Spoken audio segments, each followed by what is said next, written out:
Thank you for welcoming me onto your screens or onto headphones, depending on how you're watching this. I'm Eddie, and this is The Rollback. And folks, I am back. Sorry it was a little bit. Name of the game was Production Value. I ended up getting a new screen. Let's see if it's working or not. I ended up getting some new lights, better camera and whatnot. It's been a minute, but I'm back. Also, I shaved. Anyway, that being said, hopefully you should be getting multiple reviews right about now. I should be uploading multiple videos. First one should be Morbius. Go check that out. It should be awesome. Also, me and Chem should be either reviewing Morbius or doing a very special podcast. You'll be finding out that very shortly. That said, though, this episode is one I've been waiting to do for over a month, admittedly, but man, it still didn't come soon enough. Ladies and gentlemen, I am here to talk to you about The Batman. Not a Batman, but The Batman. The film that crushed all expectations, that destroyed what everyone thought a Batman film could be. The first truly great Batman detective film. Don't at me with The Dark Knight. Is The Dark Knight great? Yes, and I'll be the first to defend it, but also that's a crime thriller. Difference between a crime thriller and a mystery film is with the mystery film, you're trying to figure the shit out too along with the detective. A crime thriller is you're watching all the events unfold. During this film, you could try to figure out the damn riddles. And guess what? I figured out precisely 3 of them, and I still got people killed. And as you can tell, I was really excited for this film. This is the first solo Batman film we got in 10 years. Don't at me again with Batman vs. Superman. That's a buddy cop film. Don't at me with or Justice League. Again, that's a team-up film. This is the first solo Batman film in for goddamn ever, and I really appreciated it, and I loved it. Matt Reeves, you are a national treasure now. Congratulations, you're getting a Christmas card this year. That said, this film deserves a play-by-play analysis of every single frame.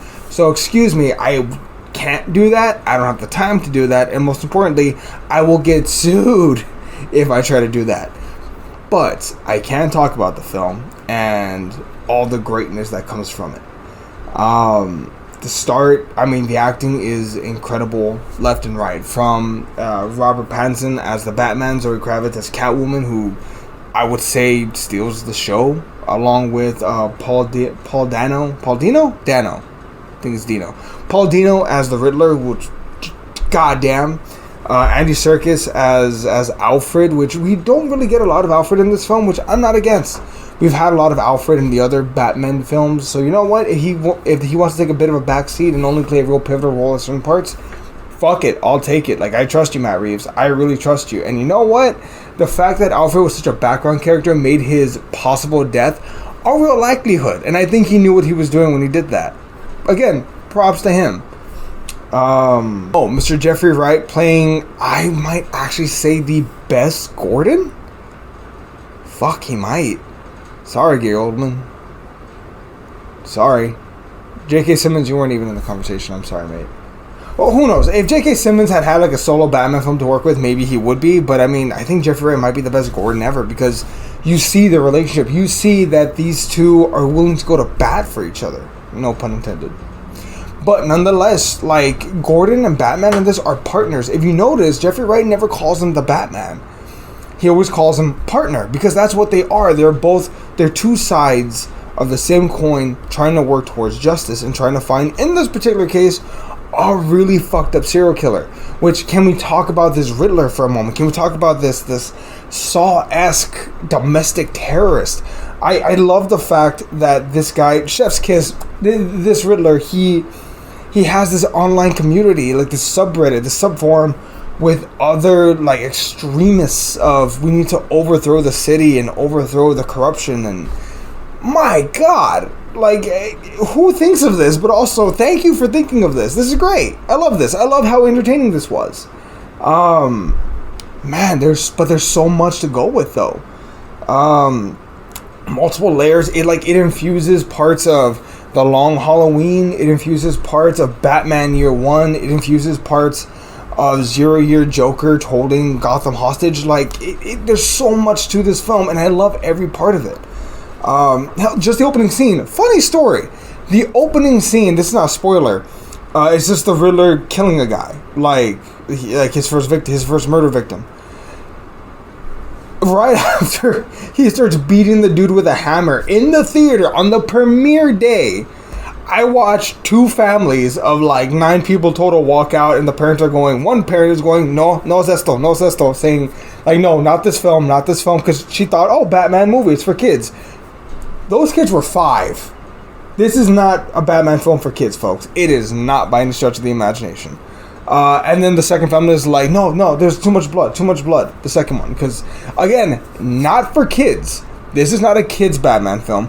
This is very much a Detective 7 inspired Batman film that was pushing the edge of rated R to no limit whatsoever. Genuinely, goddamn, I can't believe they got away with a lot of this shit. But you know what? I am thankful they got away with a lot of this shit.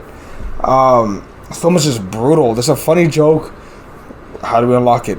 Thumb drive. Just funny stuff. There's jokes. This film doesn't take itself too seriously. Again, performances are very nuanced. Is a word that gets thrown around too often, but it's true. A lot of people, I saw some complaints about Robert Pattinson's Batman being too dry or too down or whatever, and it's like, no, that's the character he's playing. This Bruce Wayne is very antisocial. It's not that, oh, he's just always talking to press. It's like, he doesn't know how to talk to people.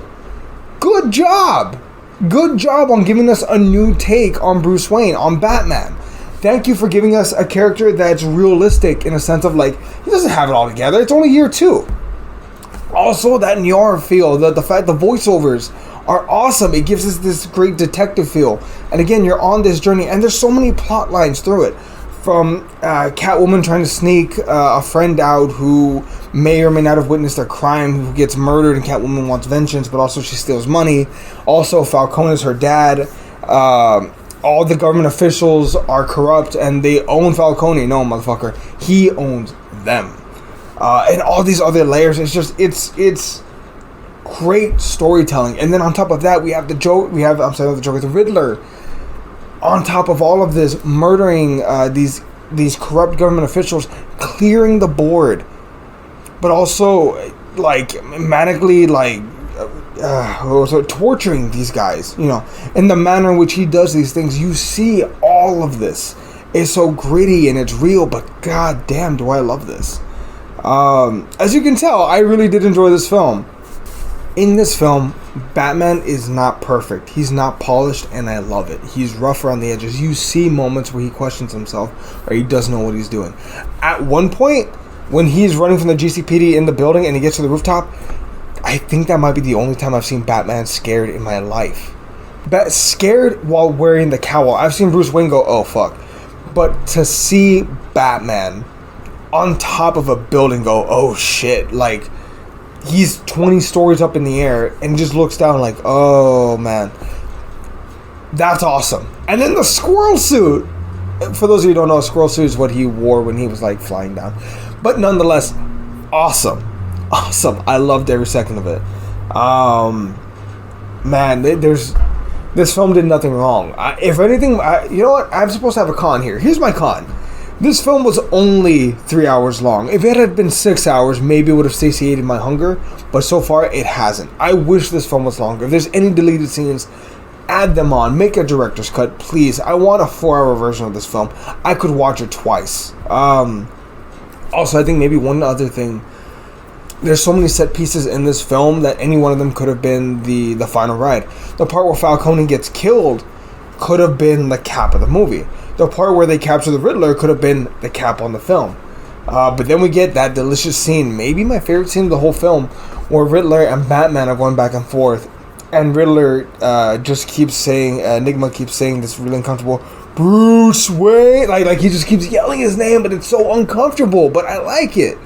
And then, which, fun fact, Fernie, one of our co-hosts, in Real World, he's my cousin. He said the Riddler looks like me when I was younger because I had that mushroom haircut.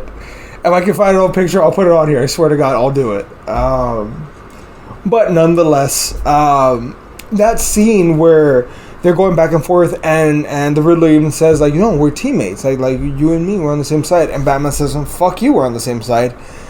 And the Riddler just gets pissed because he thought he was talking to him. Yeah, Batman inspired people, not the right ones. Not always the right ones. And then to go with that, the fact that he even says, well, we're going to watch the plan here. What do you mean? Oh, you're not as smart as I thought you were. Greatness. I love the story. Just when you thought it was over, another fucking reveal. Don't get me wrong. I know people who didn't like that ending, who thought, God damn, this movie's going forever. If this is the Batman film we're getting for a while, I love the fact that there's so much to eat here. I love the fact that I could rewatch this film like 3 times, and I'm still gonna find new shit to enjoy every single time. It's like The Godfather. Which, for the record, I watched this film in IMAX. I paid fucking 3 times for those tickets. It's a very long story. Go watch the podcast episode if you want to know the story. At the very end, I tell them how I got stuck buying tickets for this film 3 goddamn times. But, nonetheless, this film is awesome. Just incredible film. An A+, a 10 out of 10, a 5 stars. I think possibly the first perfect film I've ever had. I don't know if I give Justice League a 5 stars, but if I didn't give it then, here it is. I can't wait for the sequel. There will be a sequel, thankfully. Potentially starring the Joker. Potentially this might have set up the war of jokes and riddles. We'll find out. But yeah. Man, in case you can't tell, I really like this movie. That said, that's going to cut it for today. I've been your host, Eddie. This was The Rollback. Do me a favor. Please like and subscribe if you're watching this on YouTube. Go check out our podcast, and we'll be on here more often. Also, maybe you should go check out our Instagram. We're going to be more active there. We've been posting like crazy. That said, I've been Eddie, and this was The Rollback. Repeating myself? Yeah. Bye, everyone.